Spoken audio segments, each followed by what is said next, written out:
Hey, this is going to be a little bit different. Spoken word, obviously, not written word. I got stuff going on. I wasn't going to be able to sit down and type or have my computer with me. So I just grabbed my recorder. So I'm going to do this like this. And I may even knock out a few others if it seems like it's working. I apologize in advance because of the situation. I can't control the environment. There's going to be background noise. The good thing is you can hear my voice, which normally I would consider a bad thing, but hearing how I'm saying this, not just what I'm saying, might be useful, because a lot of times when people adamantly disagree with something, as they're reading it, they will put a much more stern or argumentative or angry tone into the words, that they're reading than the person writing them actually intended. So hopefully hearing my voice will kind of keep some people's hackles down. They won't take what I'm saying quite the way that they might otherwise if they were reading it. So anyhow, without further ado, the main topic at hand is conventions in the age of COVID. Conventions, fan gatherings, and not even just fandom and fan gatherings. This is true for other events. Basically, as I record this Friday, after Dragon Con, Dragon Con happened last weekend. PAX happened. San Japan happened. There were some toy conventions and horror conventions in New York and New Jersey and some other places.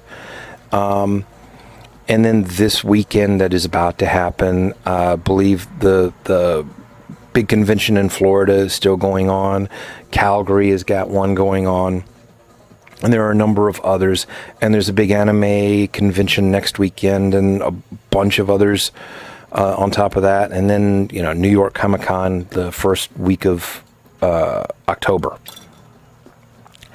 Well, we're coming out of Labor Day weekend. And coming out of Labor Day weekend, a lot of the chatter, just because it's the largest convention in the Southeast and it's the one that gets some news coverage, has been focused on Dragon Con in some quarters of social media. And obviously, a lot of people went to Dragon Con, and that's been positive chatter. There's a lot of people, though, that are being very, Dragon Con should never have happened. That's their statement. No convention like it should be happening right now. We're dealing with COVID. It's unconscionable. It's reckless. It's dangerous. No convention getting money should be worth risking people's lives, etc., etc., etc. These have been a lot of the things being said. And a lot of people are grabbing hold of, look, there's already some people who went to Dragon Con saying they apparently tested positive for COVID because they picked it up before they even went, or they tested positive after Dragon Con, which honestly, since it's only been a few days since Dragon Con ended, the first people saying, hey, I tested positive on Monday and Tuesday and Wednesday probably contracted COVID before they went. We haven't really seen what's happened when it comes to actually being at Dragon Con or PAX or any of these other conventions. And in all honesty, we're not going to for a little while. Unfortunately, Dragon Con right now, and I'm going to end up focusing more on Dragon Con because I can speak more authoritatively on it because I was keeping up with what they were doing, and also New York Comic Con, which is putting in place a lot of safety protocols similar to Dragon Cons. And first, up front, full disclosure, I started going to Dragon Con in 2006. Ever since then, I have been a huge fan. I've called it my home away from home. It is my family reunion every year. I have written about it for small genre websites. I have talked about it on podcasts and told everybody how great it is. I've been doing that since my first one. In 2014, I started volunteering. I haven't volunteered every year because I also have a wife and kids. So there's been a few years where it's been hey, I need to do a little more family time this year. My direct family time, not so much just my convention family. So I have been volunteering on and off since 2014. And I am friends with, obviously, because of that, other volunteers and some track heads. And I at least am acquainted with a number of the people that run Dragon Con and people that work behind the scenes. So there's my full disclosure. Part of that, I am not speaking on behalf of Dragon Con. Nothing I am saying is in any way a unofficial capacity statement. So, no one take anything I've said and broadcast it out there as, well, Dragon Con said in this one thing. Because I'm not. That's not them. This is purely me. I disagree with the people that are saying that it was reckless or unconscionable to hold Dragon Con or any other convention last weekend if they were taking the same safety measures that Dragon Con took. No, as part of the full disclosure, no, I didn't go this year. Although I didn't go not because of COVID, I didn't go because back in January and February, I knew there were going to be some family things happening. Basically medical stuff with my father and a couple of other things that were going to go way into the year, and I wasn't going to be able to swing it. So I just had to bow out. So no, I didn't go this year. But it wasn't COVID. So anyhow, they put any convention like Dragon Con that put all of these things in place. If they put a lot of thought and care into figuring out these safety procedures, I absolutely think they should have gone forward, and they were justified in doing so. And no, it wasn't unconscionable, and it wasn't reckless, and it wasn't, they're putting money over safety and lives, which I may get onto a whole separate thing after I deal with the main issue with that.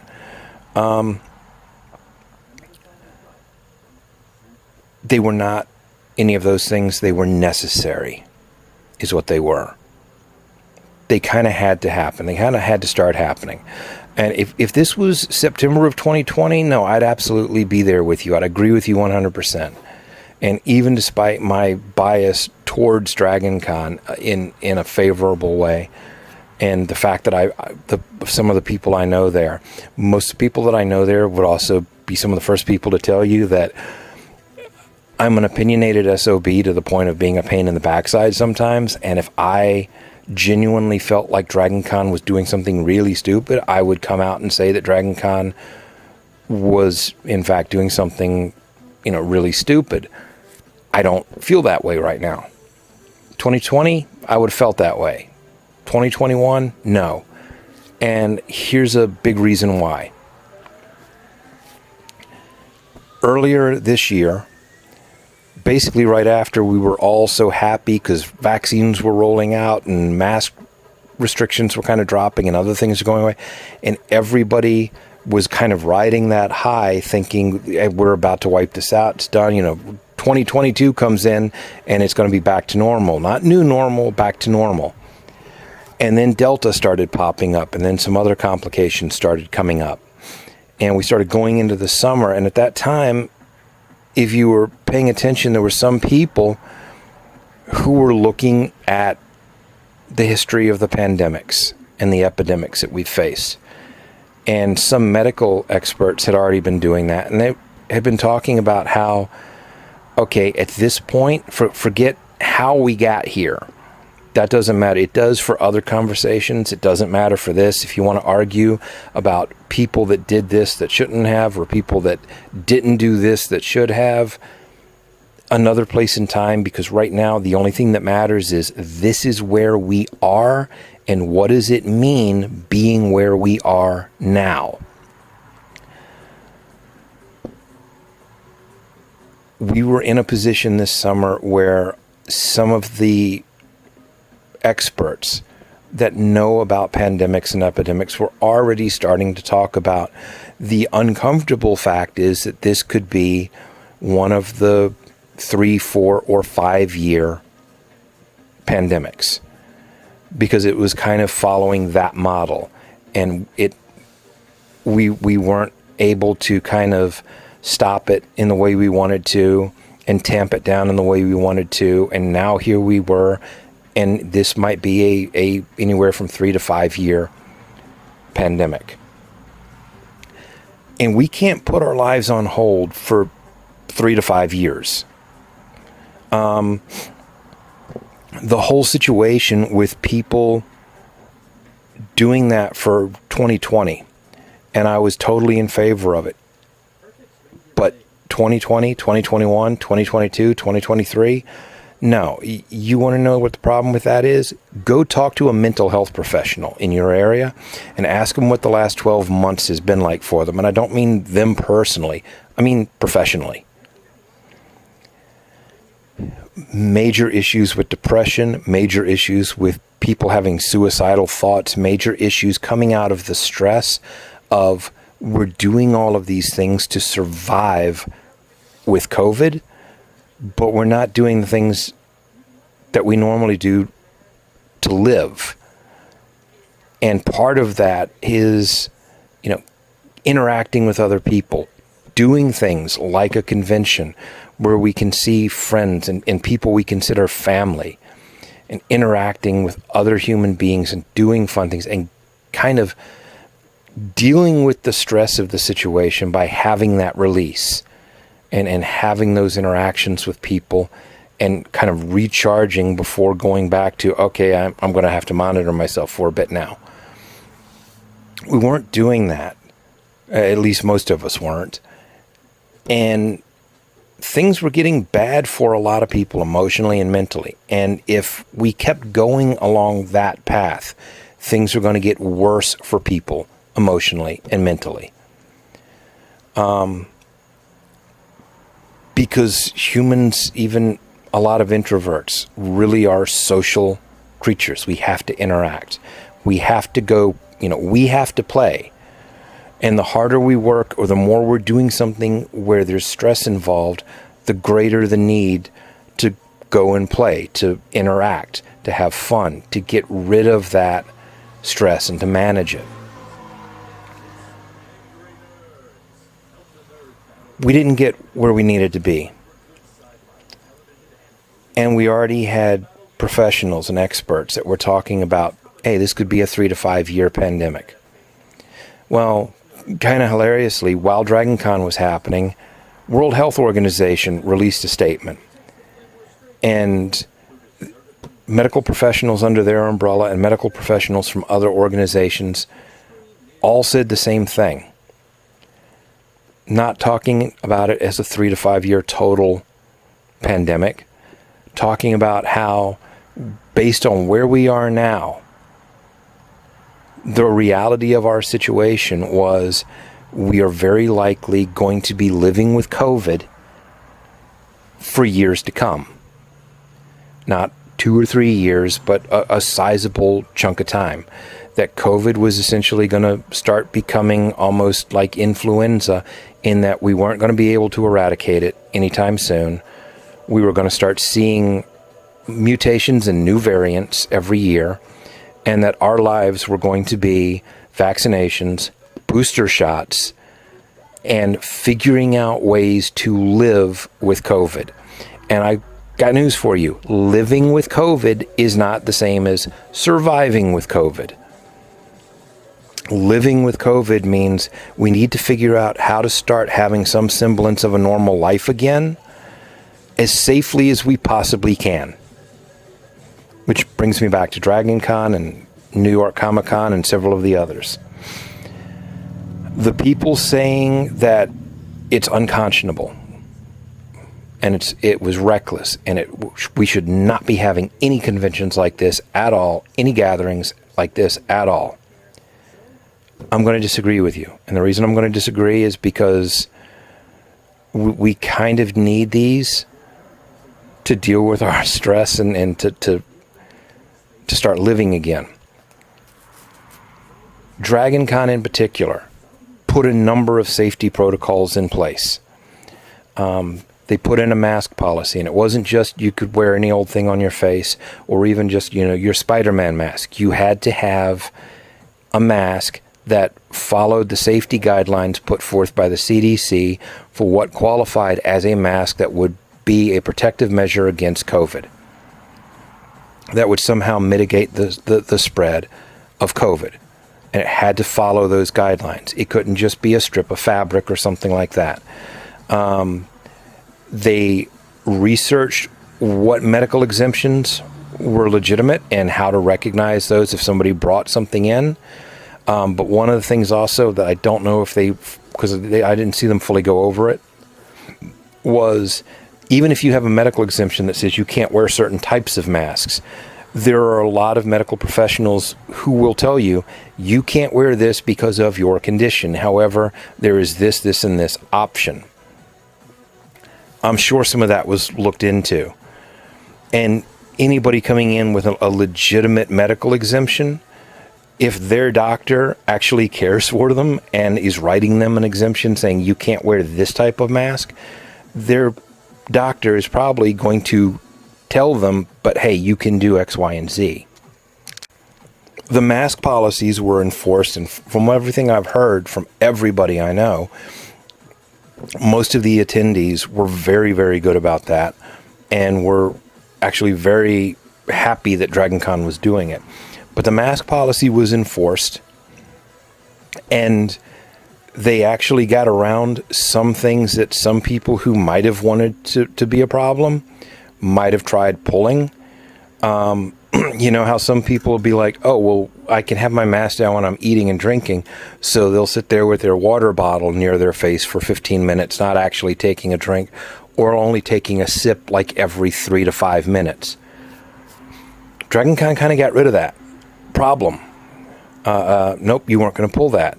Why? Well, for one thing, this year, no drinking, no eating during panels. So if you were in a panel room, no drinking, no eating, your mask is on. There isn't any, oh no, I'm drinking really for 15, 20 minutes, a couple of sips at a time, once in a blue moon. You couldn't play that game. You had your mask on. If you're in a panel room, your mask is on. And DragonCon safety, the volunteers for safety, if they saw someone walking around without a mask, but maybe they did have a drink in their hand, or they were leaning up against the wall or sitting somewhere and they had a drink in their hand, you know, they would kind of look and say, okay, are they actually drinking or are they just standing? Are they just carrying a cup or are they actually... And if it seemed like, okay, this person hasn't put a drink to their lips in 5 minutes now, hey, you know, you kind of pull it down when you're going to take a drink, but put it back up. That was some of the instructions. Be very thorough about enforcing the mask mandate.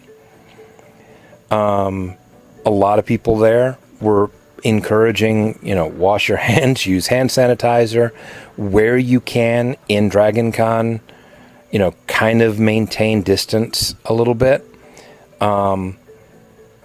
DragonCon made it a requirement when you came, you had to be vaccinated. If you were not vaccinated, you had to bring a negative test that was no older than 72 hours before coming. DragonCon reworked and rerouted some of the traffic flow as how people move around, because there are areas where normally it's just you can go however you want, and it does create bottlenecks, or it creates areas where 2 or 3 lines of moving people are now intersecting, and there's very close constant contact, and they know where these areas are, and there was thought to and action towards, all right, we may need to reroute this, and we may need to make this only for this and that, and kind of make sure we don't get these bottlenecks or get these clusters of people. DragonCon also brought in an agency where you could get tested on site. You had the ability to get tested for COVID in the DragonCon host hotels during DragonCon. So if you, for some reason, you found out, oh, hey, we just found out from home, like a couple of people I work with pop positive for COVID on Monday. I may have been exposed because I was still working Monday and Tuesday. I'm vaccinated, so I'm not really going to feel it, but yeah, I am a little bit off. Maybe I should go downstairs to this location in the hotel and I should get tested. You could do that. It was easy to do. They made it absolutely as easy as possible. And there was at least one person that's what happened with them. They posted it, said, hey, I was there for a day and a half. I found this out. I think they went to the Sheraton and got one of the on-site tests. They found out they were positive. They left and they posted to everybody, hey, I wasn't in panels, but I was in these areas, and just get yourself tested. Be safe. But they found out what had happened back home and immediately went to one of the on-site testing centers that DragonCon helped set up in their host hotels. So DragonCon was putting all of these safety measures in. Have people popped positive after they've gone home? Yes. Some people were posting Monday and Tuesday and Wednesday that they had popped positive. They didn't get COVID at DragonCon. That's too soon to pop positive. They probably got exposed before they went. Does that mean they had COVID while they were at DragonCon? Yeah, it probably does. Does it mean they were contagious? It depends. If you read even with Delta, people who are vaccinated, the period of time that they're contagious, even with Delta, is shorter, and they are not as contagious as the unvaccinated. So but right now that's all speculation. And here's one of the problems when it comes to the people that are saying, oh, people are popping positive, DragonCon was the super spreader. It's also one of the problems with fully defending DragonCon by saying, no, it's not. The honest truth is, this is Friday, the weekend after DragonCon. Neither side of that argument, yes, they are, no, they're not, this was bad, this wasn't bad. Right now, DragonCon is a canary in a coal mine. Because the reality is we are not going to have a good idea on how well everything worked, probably until 14 to 21 days after DragonCon. And let me say something about that for the people that are saying, oh, it doesn't matter because, some people pop positive. The measure of success is not 0 positive cases, because that's impossible.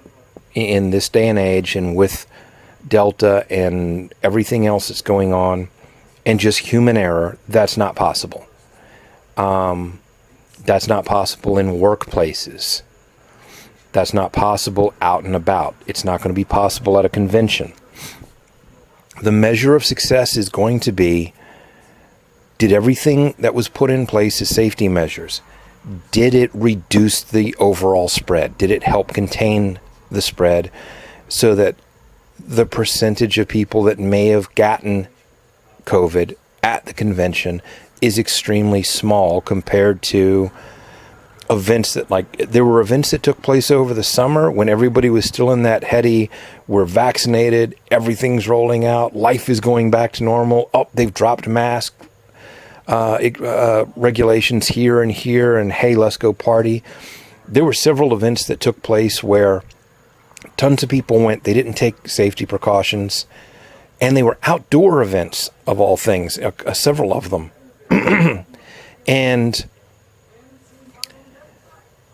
you saw large spikes in the town or the city that the event took place in, and you saw a large number of the people that were part of the festivity popping positive for COVID a couple of weeks afterwards. If DragonCon and PAX and New York Comic Con and these others 2-3 weeks out can look at their numbers and show that their safety precautions for indoor events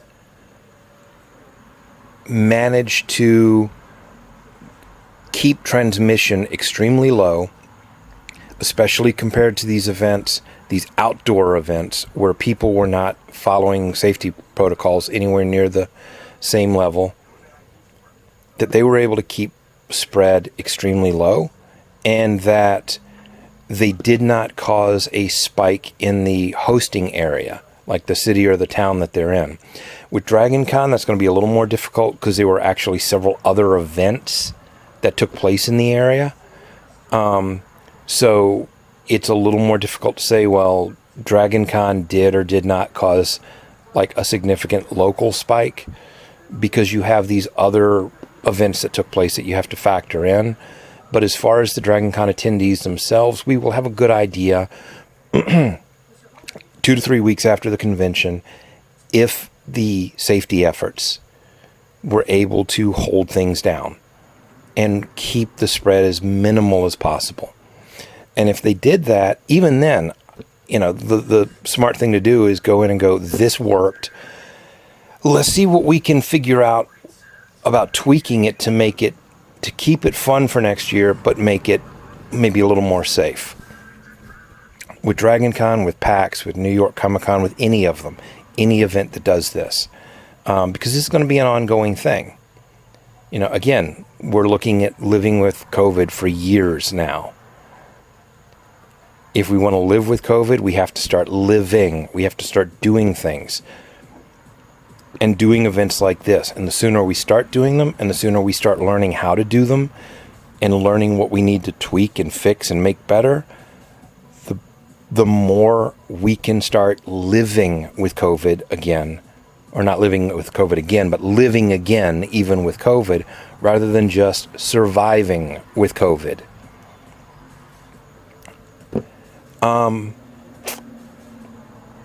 The nice thing, where the unfortunate thing is right now, Dragon Con is kind of a canary in a coal mine, and New York Comic Con will be, and PAX is, and in the next few weeks, Calgary and Florida and these others will be canaries in the coal mine, is the nice thing is 2 weeks, 3 weeks out, if it looks like, the mitigation efforts were largely successful, then the ones that were successful become the templates.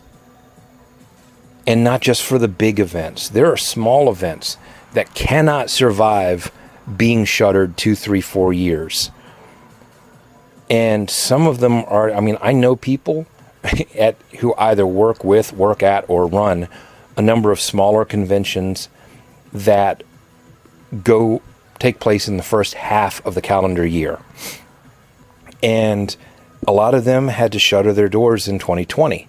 And then they had to shutter their doors again in 2021 when they thought we'd be through this and they could have a convention. And so they rescheduled and they went to 2022. And now they're looking at 2022 and they're not sure what the hell's going to happen. And some of them are like, are we going to have to shutter our doors again? Well, we can't. We'll be dead. That's it. Convention's gone. Well, if we have our doors open, what do we do? Well, do we put in mask mandates? What are we going to tick people off? Are we going to have, particularly here in Virginia, which is not as purple as the media makes it out, in a lot of ways. Like, there are several conventions here in Virginia that are like, well, if we put in mask mandates, how many people are going to get ticked off about that and not show up and not come? And is that going to, tank us? If we don't put in mask mandates and these other safety protocols, well, are the other people not going to show up? And is that going to tank us?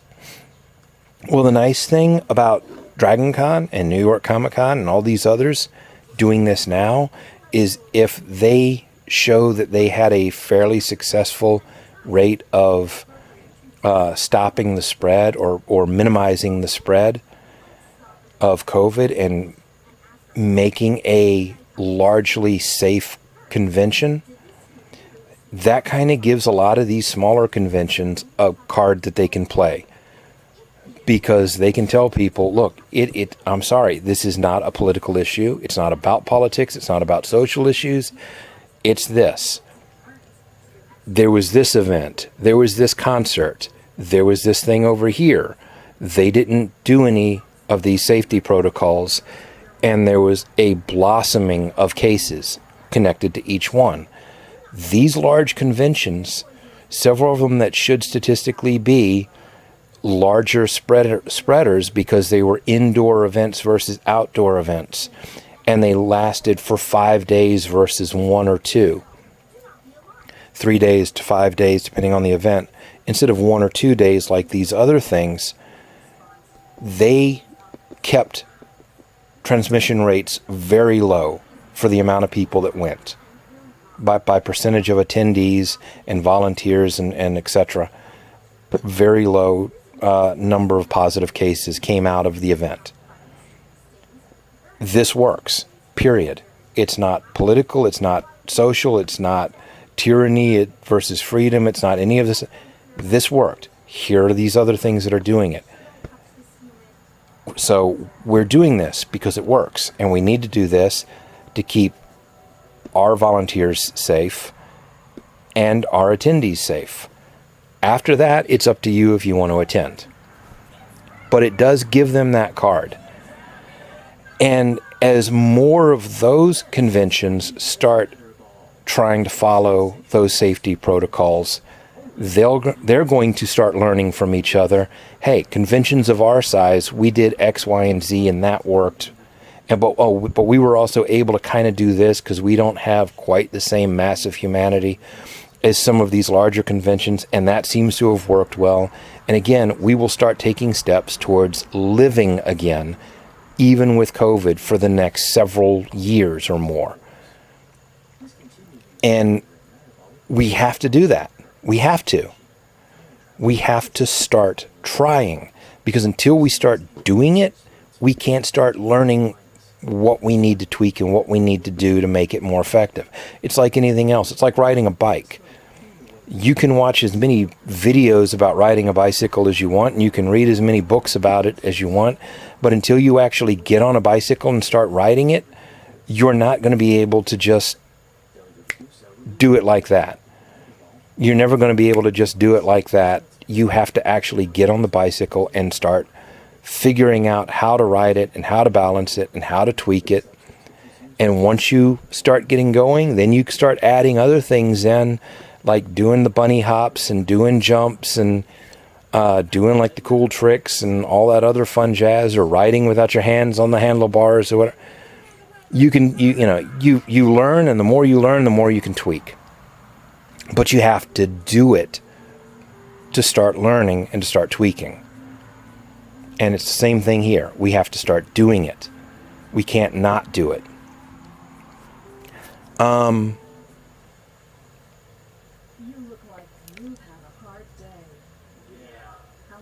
It's not unconscionable. It's not reckless. It's necessary.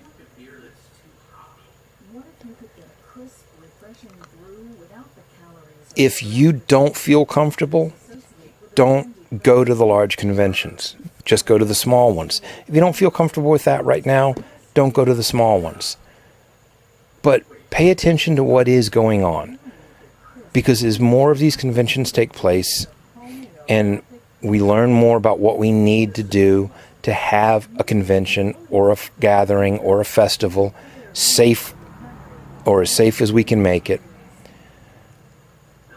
maybe we're going to get to the point where you will feel comfortable going. I'm not one of the types that's going to be sitting there, well, why don't you stay home and stay in your house and blah, blah, blah, and don't go outside. The rest of us are going to live. No, this is a different situation.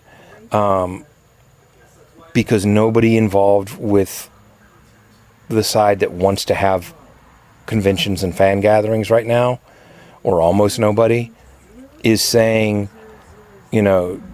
forget all that mask and forget everything else, and I'm not living in fear. It's like, no, we're trying to figure out how to do this intelligently and safely, or as safely as possible.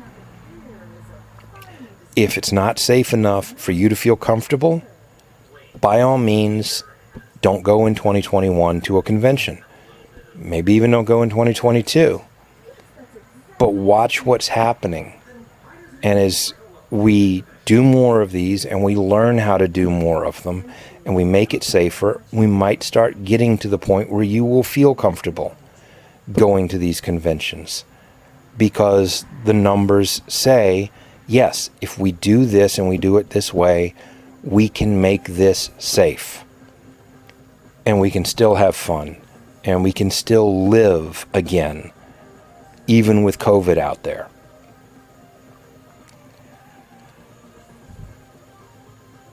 Okay. The one thing pertaining to something I said, yeah, maybe I'll touch on, and I'm going to touch on it very quickly, and this probably will be a little more stern and annoyed sounding. And this one is primarily just for Dragon Con. I am going to take a little bit of offense about one thing on a personal level with some of the comments out there where people have been like, Dragon Con happening, and I'm not even touching on PAX or San Japan. I'm not touching on New York Comic Con about to happen. People who have been making the comment that Dragon Con happened just because they wanted money. Dragon Con just wanted money. And actually, you know what? Let me back up a second, because before I even touch on that, and no, actually, I'm going to wrap this together instead of backing up. Dragon Con just wanted the money, right? That was it. That was the reason. And Dragon Con unconscionably, in order to make a profit and to get money this year, risked people's lives, and they just don't care. Let me talk to you about the money. First of all, one of the things that Dragon Con did this year, that was one of their safety measures that they thought about and looked at long and hard. They capped their attendance this year. And a lot of people don't actually think, but they just see, oh, Dragon Con capped their attendance. Well, that's still a lot of people. and they were making money off of that. Dragon Con capped their attendance this year at roughly half of what the 2019 convention was. That puts Dragon Con attendance levels at somewhere around maybe the 2009, 2010 level, maybe 2011, somewhere in that region. I'd have to go back and look at the exact numbers, but I know 40,000, 50,000 range is going to fall into that general time slot. Well, if you look at Dragon Con back then was not 5 hotels and the America's Mart buildings and little miscellaneous spots here and there. It wasn't as big as it was. So it didn't have an annual outlay of expenses that it has now. So Dragon Con in 2021 was in 5 hotels and in the America's Mart buildings and dealing with these other a few miscellaneous things and bringing things in to handle like the cleaning that they were doing. Because Dragon Con panels in the past, it's like you go in for your panel at 4 o'clock, at 4:50 the panel's over. They kind of herd everybody out and try to get everybody out by like 4:55, because at about 4:56 they're going to start bringing everybody in for the panel that starts at 5 o'clock. This year, no. 4 o'clock, you were done at 4:50. They started moving everybody out. The doors would shut at 5 o'clock, and then the room would go through a 30-minute deep cleaning. That costs money to bring that kind of thing in. Even if they were splitting it with the hotels, and I don't know how they set that up. Pardon me.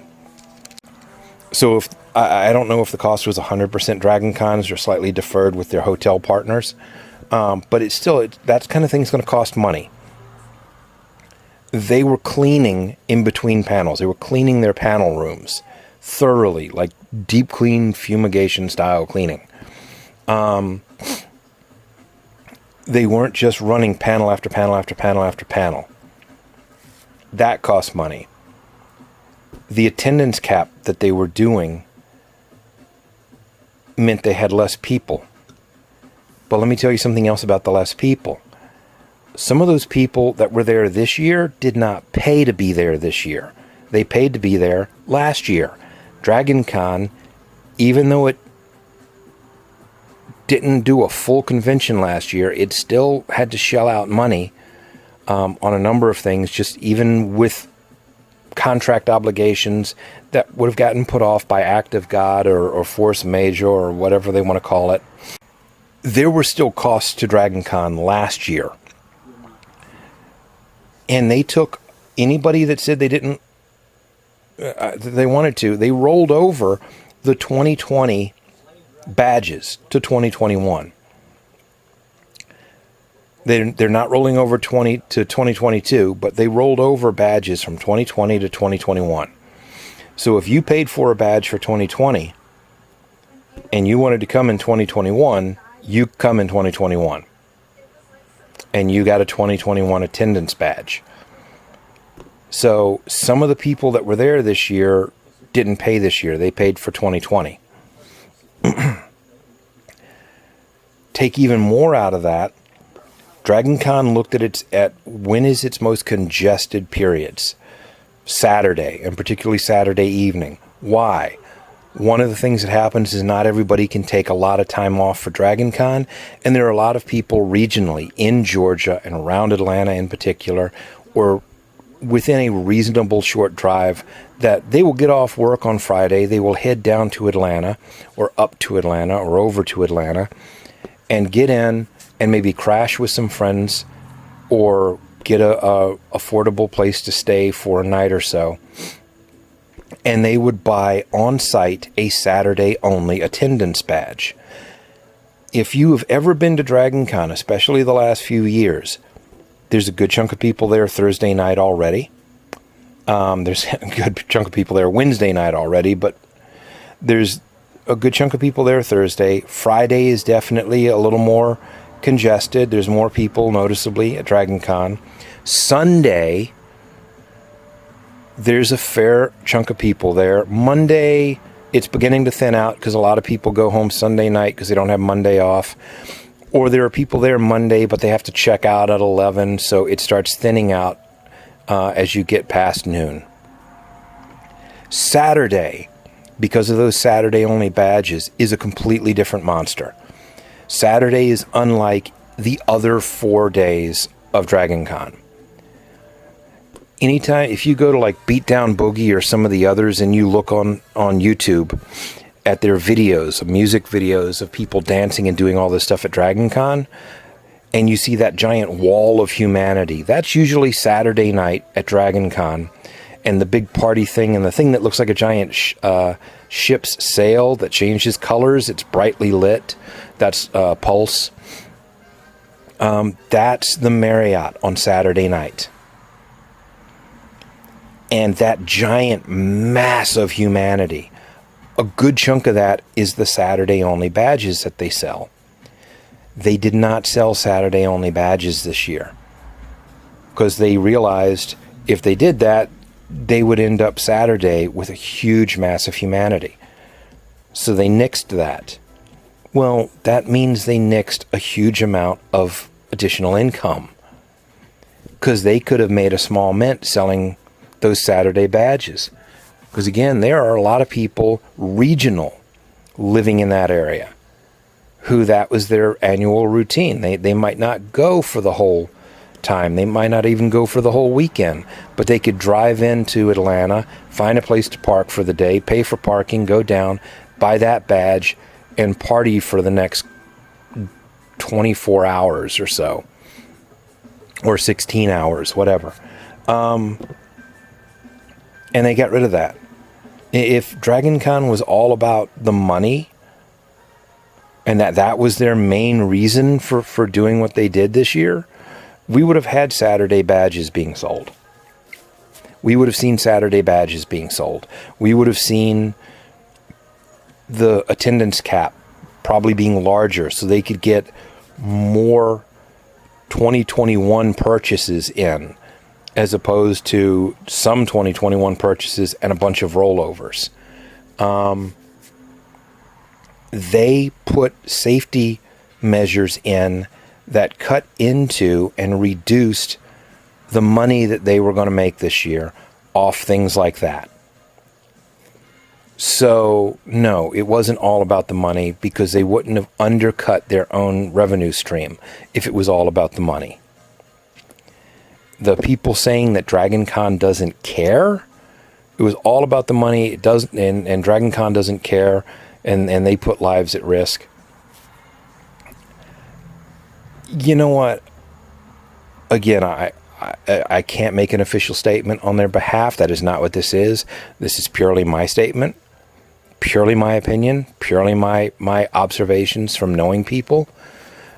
knowing volunteers and track heads and people behind the scenes and being acquainted with some of the people that run Dragon Con, there's not a single person that I know who wasn't stressing out trying to figure out how to make this event as safe as possible and as fun as possible, but as safe as possible.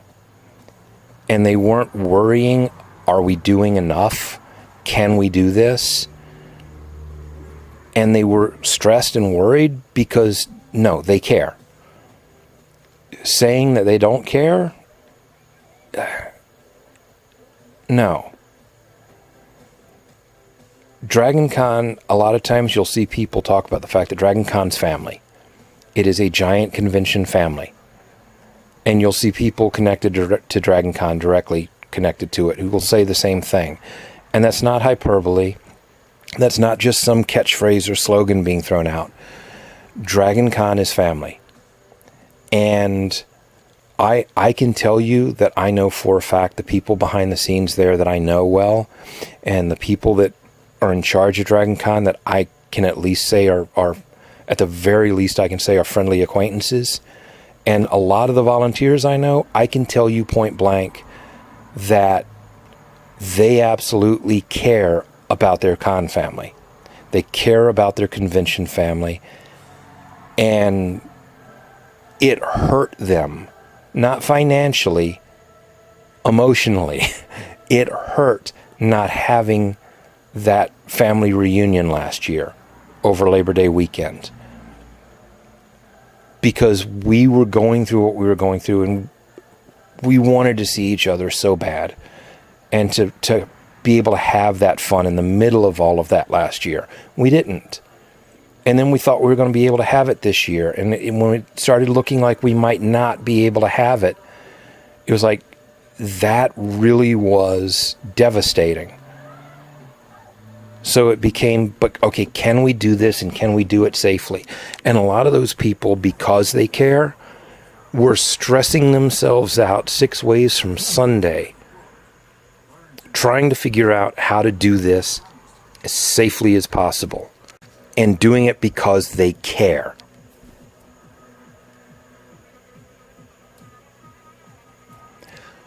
So no, for some of the people, I will say up front, I have absolutely no problem with a lot of the people commenting, saying, I don't think this is safe for me. That's cool. That's up to you. I have no problem even with people saying, I really don't think these conventions should be happening. That's your opinion. That's cool. I'm going to disagree with you, but you have your opinion based on your experience. I have mine. And we're kind of just going to have to agree to disagree. But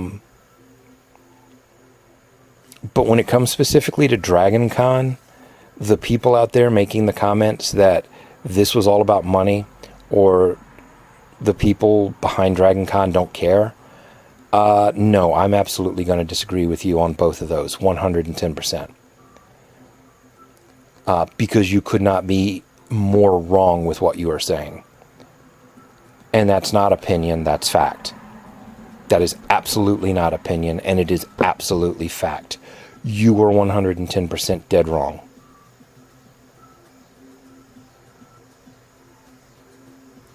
And I know that because some of those people are family to me. Some of those people, the volunteers, the track heads, the people behind the scenes, are people I love like family, and some of them, I will point blank tell you, I love them more than blood relatives when it comes to being family. I know them. I know what their intentions were.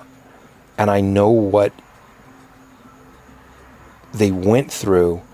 And I know what being able to do this safely meant to them.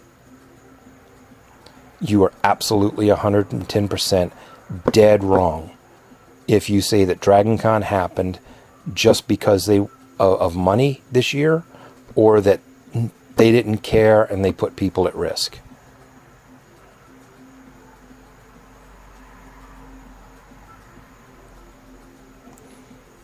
I'm not going to agree to disagree on that.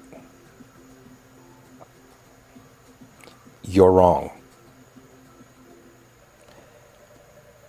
And anybody who went to Dragon Con and anybody who's been going to Dragon Con for a long time now is going to tell you the same thing. You're wrong.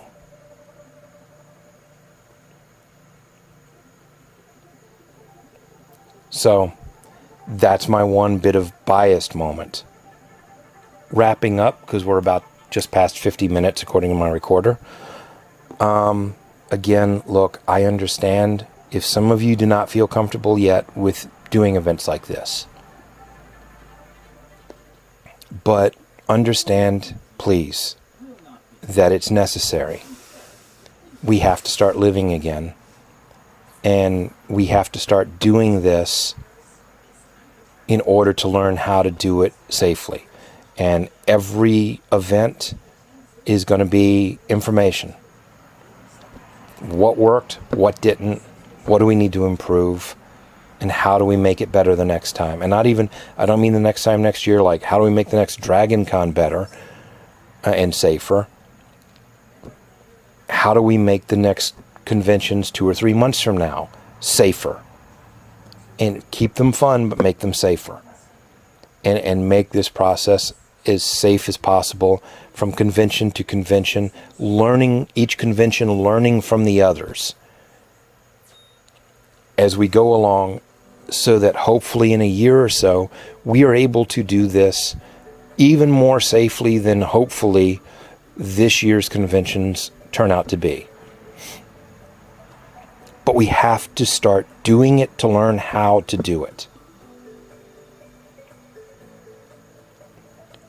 And hopefully we can learn how to do it well enough that some of you that are antsy about it now and having misgivings now, hopefully it gets safe enough that you become reassured enough that, you know what, maybe I can see you and say hello at a small convention or a medium convention or a large convention, and you can be there feeling secure and having fun and experiencing that kind of event again. That maybe we will get to that point. I mean, I certainly hope so, because I honestly think we all need to. But the choice is yours. Just please understand, a lot of us think, yeah, we have to do this. So, and with that, goodbye, and hopefully I will see some of you at a convention sometime in 2022.